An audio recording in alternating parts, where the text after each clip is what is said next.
হাদিস মোতাবেক যে যাকে ভালোবাসে হাসরের দিন সে তাকে পাবে। যদি একজন জান্নাতি হয় অপরজন জাহান্নামী হয়, আমার প্রশ্ন হলো কিভাবে দুইজন মিল হবে? বাহ, ভালো প্রশ্ন।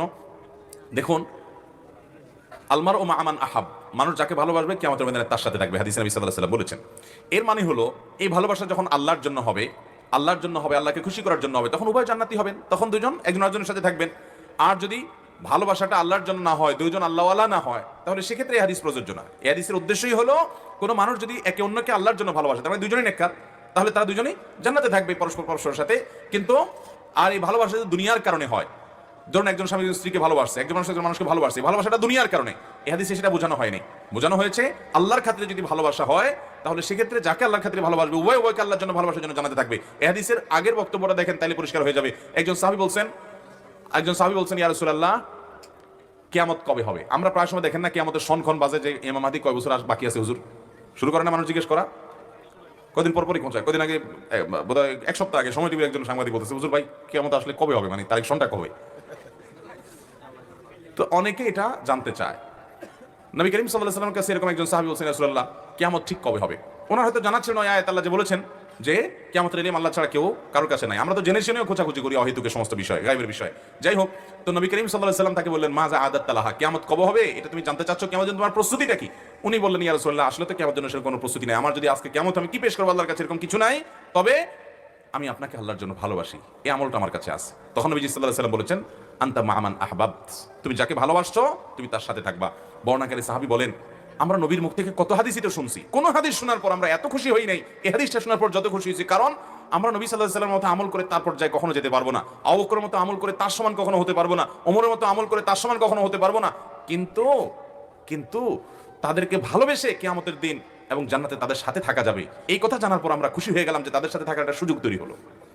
আমরা সবচেয়ে ভালোবাসা নবীদেরকে, সাহাবায়ে কেরাম রিদওয়ানুল্লাহি তাআলা আলাইহিম আজমাইনদেরকে দেব তো ইনশাআল্লাহ। আমার স্ত্রীকে নামাজের কথা বললে রাগ করে, আমার করণীয় কি? স্ত্রী যদি নামাজের কথা বললে রাগ করে, তাহলে সেক্ষেত্রে স্ত্রীকে পাম্পটি দিয়ে ফুসলিয়ে আদর যত্ন করে সোহাগ করে মোহাব্বত করে তাকে নামাজমুখী করবেন।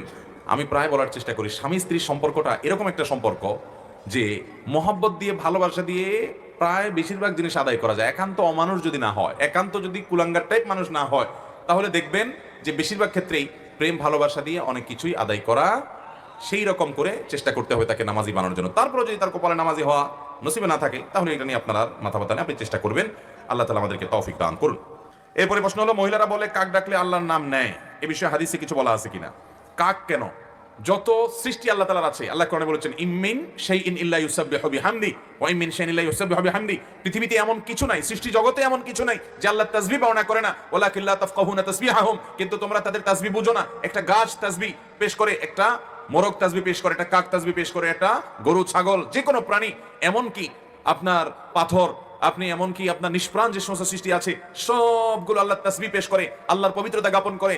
তার পবিত্রতা জ্ঞাপনের ভাষা কি এটা আমরা বুঝি না, আল্লাহ তাআলা কোরআনে বলেছেন। এজন্য কাক কেন, সব পশু পাখি আল্লাহ তাসবিহ পালন করে। কিন্তু তাই বলে আমি না বুঝে আন্দাজে ব্যাখ্যা করব না। অনেকে দেখবেন বলে যে মুরগি বলে কুকুর কুক, আসলে সে বলে আল্লাহু আল্লাহ। এইরকম আজগুবি কথা বলা যাবে না যে মুরগি এখানে কি জিকির করতেছে, না আসলে সে ডাক দিচ্ছে।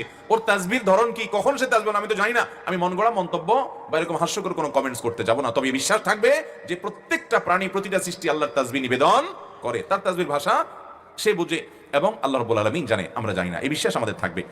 বিয়ের ব্যাপারে ছেলের বেতন 10,000 হলে কত টাকা কাবিন করা উচিত? ভাইরা আমার, এটা আমাদের দেশে একটা বড় রোগে পরিণত হয়েছে, মহামারীতে পরিণত হয়েছে। ব্যাপার কি?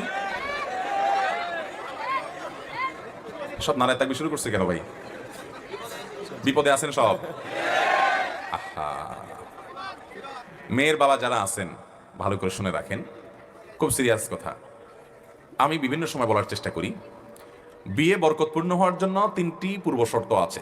কোরআন এবং হাদিস ঘাঁটলে আমাদের বর্তমান অবস্থাকে রিয়ালাইজ করলে, গবেষণা করলে প্রতীয়মান হয় যে 3টি বিষয় আছে, যে বিষয়গুলো থাকলে বিবাহ বরকতময় হবে। আমি সবসময় বলার চেষ্টা করি, ভালো করে শুনে রাখেন, মহরের পরিমাণ বেশি করার মধ্যে বিয়েতে কোনো বরকত তো নিহিত থাকেই না, কল্যাণ তো থাকেই না, বরং উল্টাটা। নবী করিম সাল্লাল্লাহু আলাইহি সাল্লাম থেকে যে সমস্ত হাদিস বর্ণিত হয়েছে সেগুলো যদি আপনি সামনে রাখেন, একটা হাদিস আছে, ইন্না আযমান নিকাহি বারাকাতান আইসারুহা মাউনাহ, সবচেয়ে বরকতময় বিয়ে হলো সেই বিয়ে যে বিয়েতে মহরের পরিমাণ সবচেয়ে সহনীয় থাকে, কম থাকে। তাহলে 10 লাখ 20 লাখ টাকা মহর হলে সে বিয়ে বরকতময় হবে। হ্যাঁ, ছেলে যদি ওরকম সামর্থ্যবান হয় তাহলে 10 লাখ কেন, 10 কোটি টাকাও দিতে পারে, সেটা তো ভিন্ন বিষয়, তার সামর্থ্য অনুযায়ী সে দিবে। এই জন্য সাহাবীরা বলতেন যে মেয়ের বিয়েতে মহর বেশি হয় যদি গর্বের বিষয় হতো, তো মুহাম্মদ সাল্লাল্লাহু আলাইহি সাল্লামের মেয়েদের বিয়েতে অনেক মোটা অঙ্কের মহর ধরা হতো। তোমাদের মেয়েরা তাদের চাইতে বেশি দামি হতে পারে না, তাহলে কেন অত টাকা মহর ধার্য করছো? আজ বিয়েকে কঠিন করা হচ্ছে, শুধু মহর কেন? বিয়েতে এতগুলো বাজার লাগবে, না হলে ছেলেকে খোঁচাখুচি করা হবে, এত সব মানুষ খাওয়াতে হবে, না হলে বিয়ে করতে পারবে না। বিয়ে মানে একটা মহা কঠিন কাজ, ঠিক না ঠিক? শুধু আমাদের দেশে না, গোটা পৃথিবী আজ এই দোষে দোষী হয়ে গেছে। আপনি মধ্যপ্রাচ্যে চলে যান, সৌদি আরব, কুয়েত, কাতার, এই সমস্ত দেশের মানুষের অনেক ভালো গুণ আছে, কিন্তু একটা বাজে গুণ হলো যে তারাও তাদের মেয়েদের বিয়ের ব্যাপারে মোটা মোটা অঙ্কের মহর হাইকে বসে থাকে। 50,000, 60,000 রিয়াল, 1 লক্ষ রিয়াল মহর ধরে বসে থাকে। এবং আরবের কোন কোন দেশে তো পারলে ভাবখানা এমন যে পুরো মেয়ের মাথাতে পা পর্যন্ত স্বর্ণ দিয়ে ঢেকে দিতে হবে, তার আগে বিয়ে করতে পারবে না। এই জন্য মিডিল ইস্টে দেখা যায় ছেলেগুলো সব বুড়ো বুড়ো হয়ে যাচ্ছে, বয়স্ক হয়ে যাচ্ছে, বিয়ে করতে পারে না। আছে না নাই? মধ্যপ্রাচ্যে যারা আছেন তারা জানেন, আমি ছিলাম, আমি জানি যে সেখানে বুড়ো বুড়ো হয়ে যাচ্ছে ছেলেরা, বিয়ে করতে পারে না, কারণ বিয়ে করতে এতগুলো টাকা লাগে, 1 বস্তা টাকা লাগে। অনেক বুড়া আছে, তার পয়সা করি আছে, সে বিয়ে করতেছে একটার পর একটা, ভালো শরীর জায়েজ করছে, সে করতেই পারে, তার রাইট আছে। কিন্তু অনেক ছেলে ফেলে আছে সারা জীবন কামাইতে কামাইতে সে বিয়ে করতে পারে না। বিয়ে যত কঠিন হবে জেনা তত, বিয়ে যত কঠিন হবে জেনা তত, আর জেনা যত সহজ হবে সমাজে, মেয়ের বাবারা এই দায় থেকে তারা এড়াতে পারবেন, ছেলের বাবারাও এড়াতে পারবেন না, কারণ তারা ছেলেকে বিয়ে দিচ্ছেন না পায়ে দাঁড়ানোর নাম করে। বাবারা বিয়েকে সহজ করেন। আমরা আমাদের কথা যদি বলি, ভাই আপনার বিয়ের মহর কত ছিল? হ্যাঁ, 1.5 লাখ তো অনেক টাকা ছিল। কবে বিয়ে করছেন আপনি? কত বছর হয়েছে? 10 বছর আগে 1.5 লাখ টাকা বেশি হয়েছে। আপনার শ্বশুরও বেশি করছে আপনার বিয়ে। দিছেন দিনা কাটাকাটি বেশি দিছেন আরো, মাশাআল্লাহ। দেখছেন হুজুররা সব মহর দেয় ভাই। আমার বিয়েতে মহর ছিল সম্ভবত 25,000 না 35,000। জি, ও আমার বিয়ে অনেক আগে, আমার বিয়ে 17-18 বছর হয়ে গেছে। যাই হোক, কেমনে বেশি ভাই? 35,000 যদি তখন হয়, এখনকার কত? 1.5 লাখ, 1 লাখ, এর বেশি নাকি? যাই হোক বাবারা, ভাইরা, বিশেষ করে মেয়ের বাবাদেরকে বলছি, নবী আলাইহিস সালাম বলেছেন বরকতময় মহর, উত্তম মহর, নেআমাস সিদাক, সবচেয়ে উত্তম মহর হলো আইসারুহু, যে মহরটা সবচেয়ে সহনীয় হয়, সহজ হয় পরিশোধ করা। দেখেন, ধরলেন 10 লাখ টাকা, 10 পয়সা আপনার মেয়ে পাইল না, এ দানায় পানায় করে চিটের করে লাভটা কি বলেন?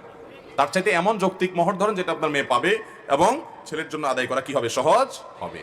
আমি বিভিন্ন জায়গায় বলি, যদি অনেক বেশি মহর ধরে ফেলছে, আগে কিছু বলতে পারেন না, তাহলে এখন স্ত্রী বরাবর দরখাস্ত লিখবেন, বরাবর মোহতারামা স্ত্রী, বিষয় মোহর কমিয়ে দেওয়ার আবেদনপত্র যথাবিহিত সম্মান প্রদর্শন পূর্বক নিবেদন, এই যে আমি আপনার হতভাগা স্বামী, আমার বিয়ের সময় এত মোটা অঙ্কে মোহর ধরা হইয়াছিল, আমি ইহা কোনোভাবেই আদায় করিতে সক্ষম নই, বিধায় আপনি অনুগ্রহ করে আমার মোহর কমাইয়া দিয়া বা কিস্তিতে পরিশোধ করবার সুযোগ দিয়া বাধিত করিবেন।